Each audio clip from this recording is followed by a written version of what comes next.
Falcom has announced a new Trails game, and I don't know whether to be excited or afraid. Let's talk about it. So, 3 days ago, I'm going through my phone. I'm not thinking about anything. I'm not expecting anything. And boom, there it is. A new game. You see it on the screen. The Legend of Heroes Kai no Kiseki. Farewell, Old Samaria. Those are big words. For those of us who have been following this series, those are big words. Those are scary words. Those are exciting words. And I'm just going to say right now that there will be some spoilers in this.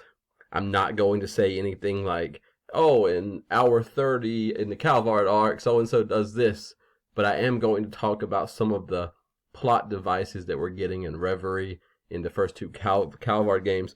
So if you just don't want to hear any of it, this is your warning. But I have to say a little bit because this is my fear and this is my advice for Falcom. Do not let the plot overshadow the characters. Most of us, when we got into this series, we per into it because there are no better characters in any series anywhere. I believe that. I stand by that. I wait 3 years per game for that. I think back to simple times, to Roland, to someone who's got to save the world when she can't even save her own emotions. She can't even understand them. She goes to the farm. They're like, you kind of have feelings for this guy named Joshua. She goes over here. She's like, yeah, you kind of got feelings for this guy named Joshua. Basically, we're just watching a hero who can't do anything in the first game.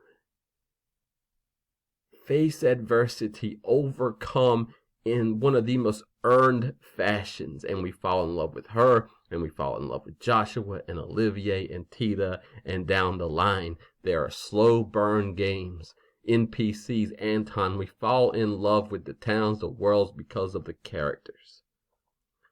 The moment that I knew that I would play every game, I was already enjoying the Sky games. But everybody knows what I'm talking about. Estelle gets ice cream. The bench. Joshua stays back. The fact that I can say Estelle gets ice cream, and you know what it means, and you know the vibe, and you know the feeling, and you know this poor professor who needs us to take him around so he can do his little research, comes in and he's got a different look on his face and he's talking a little different, and Joshua jumps off that bench, and when Estelle comes back, nothing is the same. It's not the bells and whistles. It's not the orbments, the coming technology. It's not the revolution. It is the characters. It is the characters. It is the characters. And so, my fear is, the further we get both into the depth of the story and into all this AI technology, whatever else is going on, the more we will forget what makes this series what it is. And so, some of you will disagree. That's wonderful. I am not here to change your mind. I'm only here to talk about my own excitement, my own fears. I know a lot of people love Reverie. I didn't really like it that much. I liked Calvard's first game a whole lot. I love Van. I love Agnes. Not a big fan of Elaine, and not going to apologize. We all got our own tastes. But the second game in the Calvard series for me is as close to an abomination as it gets for a series that I never want to say is an abomination. If I didn't love them so much, I would have been pissed off with how much money I spent. Again, trying not to spoil it, but you know, you and the characters know that 99% of what happens is bullshit that does not matter. Like, used to be the player had the reset button, like things not going our way in our game, we hit reset. Now the damn characters have a reset button. That's as much as I'm going to say because I don't want to spoil. And a little bit of character development that we got here and there, even in the second game, I loved because they still got that touch. But when you look at a title, let me scroll back up, and it says, Farewell, Old Samaria, and you know where they are in the series. The plot's getting bigger, bigger, bigger. And there's all these, oh, this is the technology, and this is an alternative, and this kind of happened, but it didn't happen, and maybe it happened, but it could have happened, but it should have happened, but it didn't happen. All of this stuff. I just want to bring the characters back down to earth and remind everyone we fell in love with this series based on a backwaters girl with a big stick. It was as simple as that. And I'm not saying don't do your big plot. I am also excited about the divergent laws and what lies beyond. But between some of the plot of the first game, some of Reverie, and the whole second game, more of what's happening is non-reality than reality. And partly why I played Trails personally is to get away from this awful culture, society, world that I live in. I'm not a big fan. My cat's not a big fan. I think it's crying out now. That's what happens when you trade the character development. That cat will cry for hours, so it's probably not going to stop. Okay. Let's read a little bit and see if I end up excited or worried.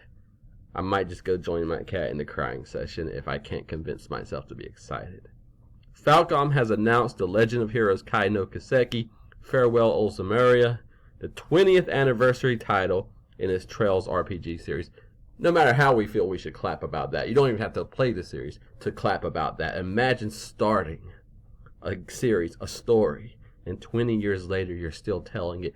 You still have the funds, the platform, the fan base. That is beautiful. Storytelling is beautiful. That is beautiful. And again, on the foundation, it's still a backwaters girl and her big stick.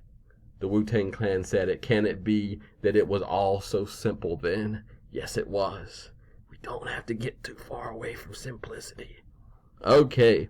It will launch for unspecified platforms. That does not tell us anything. So, basically, we all know if we've been following. I think it was the end of Trails of Cold Steel 4. There's a conversation. So here's a little more spoiler.